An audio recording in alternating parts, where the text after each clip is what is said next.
we watched War Machine. Follow the final recruits of a grueling special ops boot camp who encounter a mysterious deadly force. Yeah, it's 107 minutes, new to Netflix. It's Alan Ritchson's new special project, and I want to love it. It's passably fun. If you like this kind of thing, you'll enjoy it. If you enjoyed Battlefield Los Angeles, you'll probably enjoy it because it's basically the same movie with some set pieces moved around and a little bit of an unfortunate kind of casting mishap. We talked about Lazarus last month, and Lazarus has the same problem where Lazarus has the Spike Spiegel type character who basically is in the way the whole time. None of the other characters get enough of a time to shine because you're too focused on superhero character.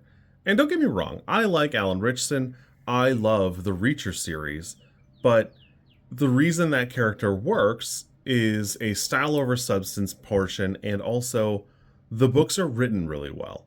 So you don't care as much that Alan Ritchson's character is the way he is, or is 7 feet tall, or is 400 pounds and could kick a car bumper in.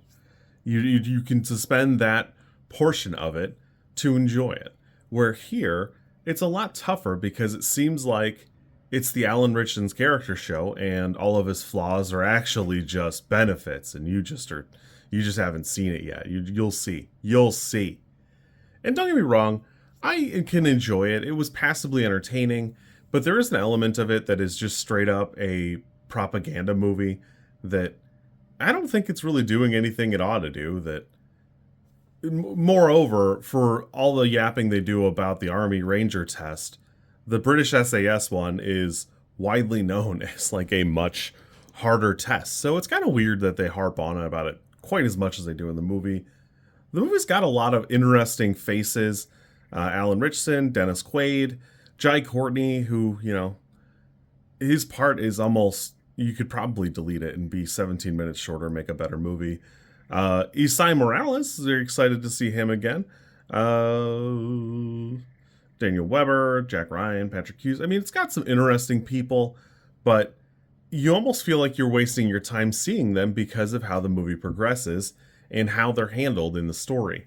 I do like the premise. It does a couple of things really well, where the machine shows up and is very terrifying, almost hilariously stronger than, like, these, now what, 12 people running around the woods.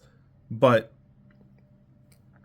I don't know, there is an element of it that my favorite parts come at the end, where it's not something only Alan Ritchson's character has dealt with, and there's just a lot more going on. So you have elements that, there is a future there is something to go on, but really the ending kind of took it out for me. I don't really want to spoil it too much, but I just couldn't handle the suspension of disbelief. I just didn't care anymore. It's passably entertaining. Again, if you like Battlefield Los Angeles, this is the same movie, so you shouldn't have a problem with that. Everything feels pretty decently shot and put together, but it's almost bogged down by how much yapping and how much time we spend on the Ranger Army training, testing BS. It just is too much.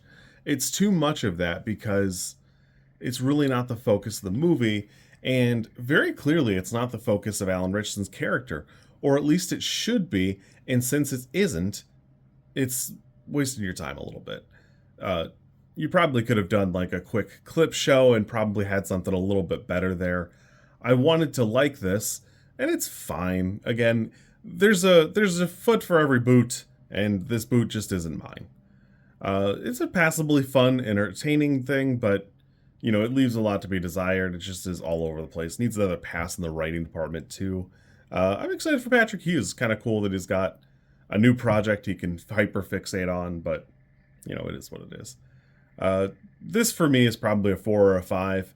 It entertained me, but it leaves a little bit to be desired, and I feel like we're ready to move on from, even in universe, this character to the Shin Godzilla character who just handles it with like a series of red tape truck bureaucracy or something. I don't know. I had fun, but I wouldn't terribly recommend it.